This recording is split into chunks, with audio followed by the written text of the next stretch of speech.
សម្ដេចតេជោហ៊ុនសែនកម្ពុជាពិសេសតេជោសែនស្គាល់ច្បាស់ណាស់អំពីយុទ្ធសាស្ត្រសង្គ្រាមប្រាប់ទៅអ្នកតេជោខមមិនណាថាខាងថៃរៀបចំយន្តហោះហើយរៀបចំតាមហើយថាកម្ពុជារៀបចំហើយនៅរៀបចំហើយក៏ភ្លើងសម្រាប់បាញ់យន្តហោះវាចូលមកខមមិនខាងថៃបានត្រៀមរៀបចំយន្តហោះចម្បាំងហើយតែកម្ពុជាត្រៀមហើយនៅខ្ញុំសូមបញ្ជាក់ត្រឡប់ទៅវិញថាកម្ពុជា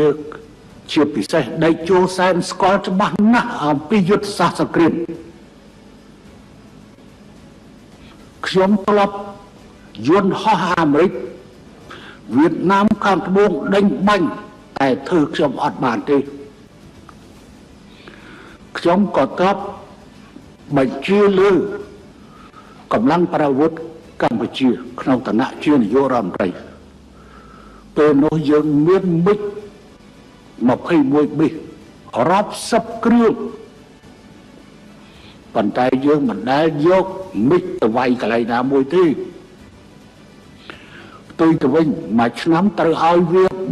380តោនមួយឆ្នាំយន្តហោះមួយគ្រឿងត្រូវឲ្យប្រេង380តោន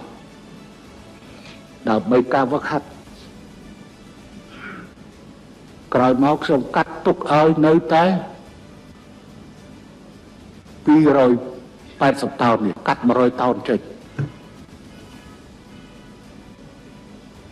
អញ្ចឹងឥឡូវកម្ពុជាអត់មានប្រើយន្តហោះសម្រាប់ការច្បាំងនៅពេលនេះប៉ុន្តែកម្ពុជាមានសំណាញ់មេឃប៉ុន្តែពួកអាល្ងងមួយចំនួនវាអត់ស្គាល់សំណាញ់មេឃស្អីទេវាថាស្អីធ្វើសំណាញ់មេឃក្របទៅពីក្រោមទៅយន្តហោះកាលណាឲ្យហោះពីលើខ្ពស់ហើយធ្វើអីឲ្យអត់បាត់ទេប៉ុន្តែចង់ធ្វើអីឯងត្រូវតែដាំក្បាលចុះ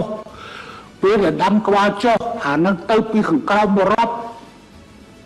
ពាន់រាប់ម៉ឺនគ្រាប់រាប់សែនគ្រាប់ងាយអីមិនទៅខ្លះអញ្ចឹងបានសង្គ្រាមទោដែនអត់ដែលប្រើយន្តហោះមកវាយទេគាត់តែជំរាបជូនហើយឥឡូវនេះកម្ពុជាមានប្រភេទការពារអាកាសយ៉ាងល្អប្រសើរតែយើងអាចសាឡបងបាញ់40គីឡូទៅម្ខាងយើងអាចបាញ់ទៅរួចប៉ុន្តែខ្ញុំគិតថាប្រភេទអស់ទាំងនេះមិនចាំបាច់ទេអញ្ចឹងអ្នកចូលមកខមមិនថាខាងថៃបានរៀបចំយន្តហោះចម្បាំងហើយនេះក្រុមតែជាពាក្យអស់យ៉ាល់ទេប៉ុន្តែបើសិនជារឿងពិតកម្ពុជាក៏សូមប្រាប់ត្រឡប់ទៅវិញថាកម្ពុជាបានត្រៀមអាវុធបាញ់អស់ហើយតែប៉ុណ្ណឹងប្រាប់ទៅអ្នកដែលចូលខមមិនណាតារា Cambodia News